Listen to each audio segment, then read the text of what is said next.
Getting to higher stages is absolutely important in the Legend of Elements. But how do you get all that experience that you need to get yourself to the higher stages? That's what we're going to be covering in this video.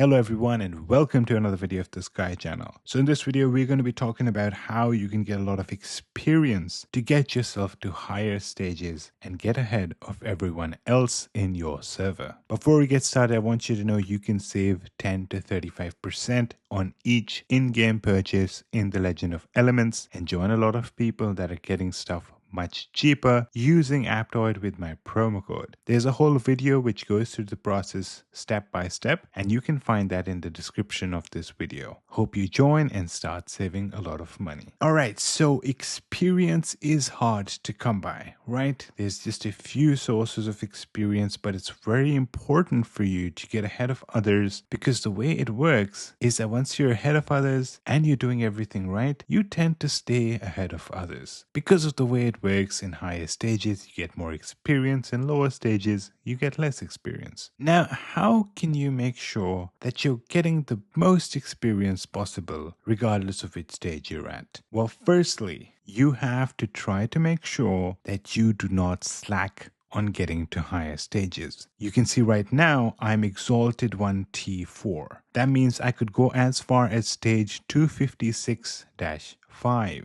To go to the next stage, I need to get to Exalted 1 T5.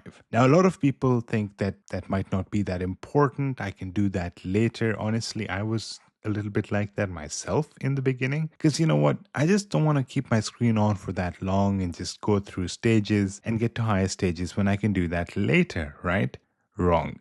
Because as you continue getting to higher stages, you unlock additional AFK income. So the way it works is that the higher your AFK income, the more experience you get every hour, even when you're not actively in the game. What that means is that you want to get as high of an AFK income before you go AFK or before you log off the game, so that you're collecting all that experience. And the more of it you have, the more experience you're going to come back to when you log back into the game. So if you're slacking on getting to the higher stages and being like, I'll do that later after I wake up in the morning, or later when I come back from work, you are missing out on X number of hours of a higher amount of experience. The more stages you're behind, the more experience you're missing out on. So try to get to a point where you're always stuck here, where it's saying that the seal is locked. That means that you've done the best you could. Then you can log off, and there's no problem with that. As long as you're consistent, you won't have to wait a lot. It's like 5 minutes and you'll be at the end of that stage, and then you just have to wait to get enough experience to proceed to the next stage, right? I know it's confusing. Stage is also mentioning the level that you're at. It's also mentioning your personal level. What I'm saying is get to the maximum level that you can at your personal level, right? Mine is Exalted 1 T5. I want to get to stage 256-5 as fast as possible, so that I've maxed out the amount of experience that I'm getting for my particular level. Once that's done, you're going to notice you're going to have a high AFK income, and that's one of the ways you get a lot of experience, right? You log off the game, you have a maximum duration of, well, in my case, it's almost 16 hours. Even if I'm away for 16 hours, when I come back, I get a huge amount of experience, and then I can use that to get myself to further stages. Now, you'll notice something. There's a star level bonus and a monthly pass bonus. And monthly pass bonus adds a 5% extra experience. Definitely worth it, by the way. Monthly pass is quite cheap. You should get that. You should keep that on at all times. That way you're getting more experience all the time. Then there's a star level bonus, which is based on DPS. I'm sure a lot of us are going to be comfortably in the 3-star range, so that shouldn't be a problem for us. And if you have that, you get a 15% extra experience boost. So that's one way, right? AFK income, you should be getting a lot of it, and it's going to be the primary way you're going to be getting a lot of experience.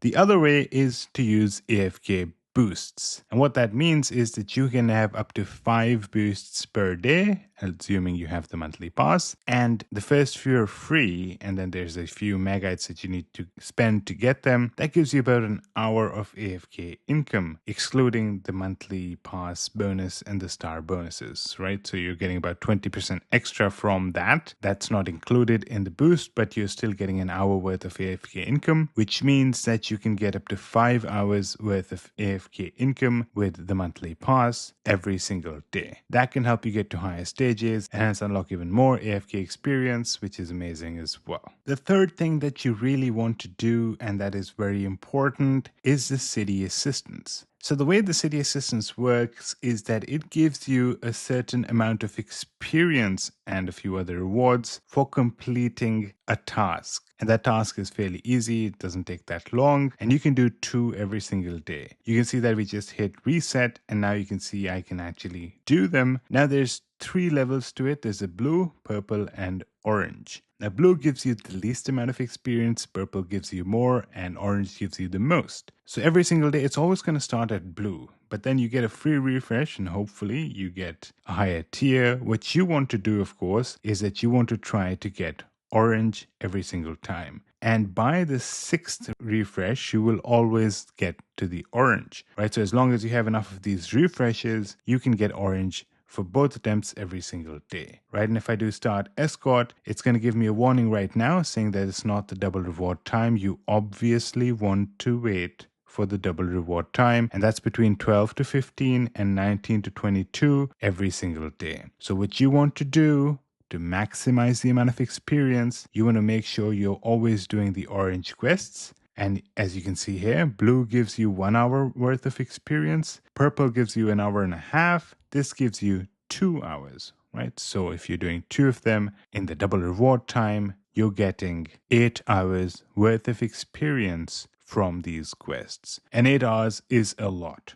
You're also going to be getting a bunch of these celestial brews, which are helpful as well. Now you must be wondering, how do I get these refreshes? Well, there's 2 ways. One of them is that you can purchase them using megabytes, and that costs about 300 each. It can get pretty costly, about 3,000 for 10, and you need 5 refreshes to guarantee yourself the orange ones, which means that using these 10 you can guarantee both will be orange, but 3,000 per day is a pretty high price for sure. The other thing you can do is you can go into this one and go into the linked tab, and for about, I think it's $2, you get 4 extra refreshes every day, as opposed to 1 that you would get for free anyway, right? So you can get 4, and then any extra that you require, you can actually purchase them from that shop, or if you get lucky, hopefully you don't need any extras. And that's pretty much all the ways for you to get experience. There aren't too many ways, but there are ways for you to do it right. Many people don't realize how important it is to get ahead of the game, right? There's certain people that you might see that are way higher stage than you, and you must be confused at how that's possible. And honestly, it does make a large difference because, as you know, getting 2 exalted 1 gives a huge power jump. So anyone who's not exalted and you are, you actually got yourself a big boost compared to those people. So stages are very important, and there's just a few ways that you can actually get them. So why not do them right and make sure that you're ahead of everyone else, right? So just to repeat, you want to make sure that you've gotten to the maximum level for your current stage so that you're making the maximum amount of experience that you can even while you're AFK or offline. Number 2, you want to be using these AFK boosts 5 times every day. That gives you 5 hours of experience, which is very important. Now, it does exclude the monthly pass and star bonuses, but it's still a nice 5 hours worth of experience. Number 3, you want to make sure you are at the maximum star level and you're also using the monthly pass, right? The monthly pass is important. It gives you extra experience. It also gives you an extra AFK boost, getting it up to the maximum of 5. Number 4, you want to make sure that you're doing the city assistance at the double rewards time and you're doing the orange city assistance. Don't go for the blue one. You can only do 2 city assistances per day. Try to maximize them by ensuring that you are doing the orange ones and getting yourself the maximum amount of experience. And that's pretty much it. Hope it was helpful. Before you go, remember that you can save a lot of money when you make in-game purchases in Legend of Elements using Aptoide with my promo code. Check out the video that's linked to the description of this video, or click the button that's going to appear at the top part of the screen that will take you to that video and start saving a lot of money. My latest promo code is going to be in the title of that video, and I'll update it as that updates. If you have any questions, join my Discord and I can guide you through the process personally as well. Thank you so much for watching, and I hope to see you in the next one.